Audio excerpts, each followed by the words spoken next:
Les armes pour lutter contre la pandémie, c'était les mesures de protection individuelle, le masque, les mesures du tracing, l'isolement, la quarantaine, après les mesures collectives, fermeture des restos et autres. Et puis tout d'un coup, le 28 décembre, il y avait une nouvelle arme.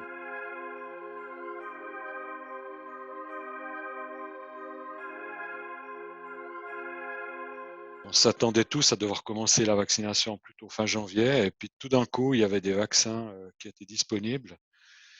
Et puis, j'ai eu un appel de mon chef, Laurent Courte. C'était un samedi, j'étais allé courir. Puis il me dit, ben voilà, qu'est-ce que tu penses? Il faudrait peut-être qu'on commence la vaccination. Et puis je dois dire que ça m'a scié les jambes, parce que c'était faire gicler les vacances de Noël et les périodes de fête de toute mon équipe, des gens qui sont sur le pont depuis 10 mois, quoi. Et puis, donc, ça m'a pris voilà, une journée de réflexion. Et puis après, on a évalué la faisabilité de lancer à petite échelle un centre de vaccination. Et on a monté ce centre avec l'appui de notre état-major cantonal entre le 19 ou le 20 décembre. Et puis, il était ouvert le 28 décembre. Donc, c'était un sacré challenge.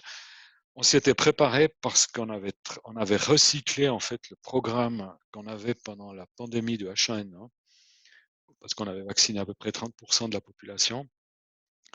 Et puis avec l'informatique cantonale, on avait décidé de recycler ce programme et de le tester sur la vaccination contre la grippe du personnel de l'État. Donc on a vacciné à peu près 700 fonctionnaires début décembre, parce que les vaccins contre la grippe étaient hélas arrivés très tard.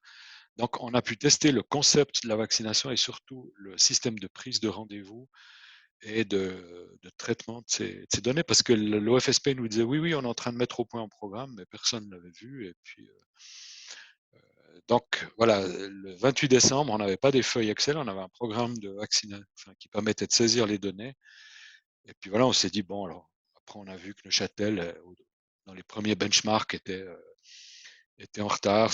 Par rapport aux autres, ça ne nous a pas beaucoup affolé, parce qu'on savait qu'on allait monter en puissance. Puis après, voilà, on est tous, je dirais, dans un mouchoir de poche. Donc là, on va ouvrir notre deuxième centre à la Chaux-de-Fonds ce mercredi. Et puis après, on aura une très bonne capacité.